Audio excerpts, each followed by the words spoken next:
தேமுதிக தமாக மக்கள் நல கூட்டணியின் தேர்தல் தோல்விக்கு விஜயகாந்தை முதலமைச்சர் வேட்பாளராக அறிவித்தது காரணமல்ல என விடுதலை சிறுத்தைகள் கட்சித் தலைவர் தொல் திருமாவளவன் தெரிவித்துள்ளார். தந்தி டிவியின் கேள்விக்கென்ன பதில் நிகழ்ச்சியில் தலைமை செய்தி ஆசிரியர் ரங்கராஜ் பாண்டே எழுப்பிய கேள்விக்கு அவர் இவ்வாறு பதிலளித்துள்ளார்.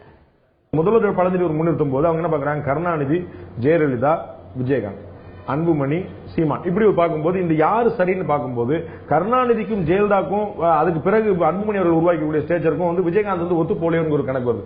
எப்படி முன்னிறுத்தப்பட்டிருக்கணும், எப்படி ப்ரொஜெக்ட் செய்யப்பட்டிருக்கணும் சரியா கொண்டு போல அப்படின்னு நினைக்கல நீங்க? இல்ல, அதுக்காக நாங்க வேற எங்க இருந்து ஆள் பிடிக்க முடியாது. எங்க கட்சி 6 கட்சியில அவரு தான் அந்த தகுதி உள்ளவரை நாங்க ஏத்துக்கிட்டோம்.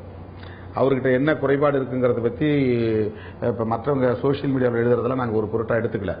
எங்க 6 கட்சிகள்ல அவர் தகுதியானவர், அதனால அவரை முதல்வர் வேட்பாளர் நாங்க ஏத்துக்கிட்டோம். இங்க 3 விஷயம் தான் பேசப்பட்டது. திமுகவா, அதிமுகவா, விஜயகாந்த் தலைமையிலான கூட்டணியா, இதுதான் பேசப்பட்டது. இந்த 6 கட்சிகளும் வைக்கிற அரசியல் ஒரு பெரும் விவாதத்துக்கு உட்படுத்தப்பட்டது. ஒரு மாற்று சக்தியை எழுச்சி பெறுமோங்கிற ஒரு தோற்றத்தை அன்னைக்கு அது உருவாக்கப்பட்டது இருந்தது. அப்போ திமுகவும் அதிமுகவும் இது ஒரு பெரிய திரட்டா இருக்கலாமாங்கிற ஒரு கவனத்துக்கு ஆளாக்கப்பட்டாங்க, தள்ளப்பட்டாங்க. அதனாலதான் திட்டமிட்டு எடுத்த எடுப்பிலேயே திமுக தான் வரணும்னு நினைச்ச அத்தனை பேரும் இது அதிமுகவுடைய பி டீம் அடிச்சு காலி பண்ணாங்க. எங்க இமேஜ் ஃபர்ஸ்ட் உடைச்சது இதுல இருந்துதான். விஜயகாந்த் நாங்க முதல்வர் வேட்பாளர் அறிவிச்சதுனால கிடையாது, அறிவிச்சதுனால அவங்க பயந்தாங்க.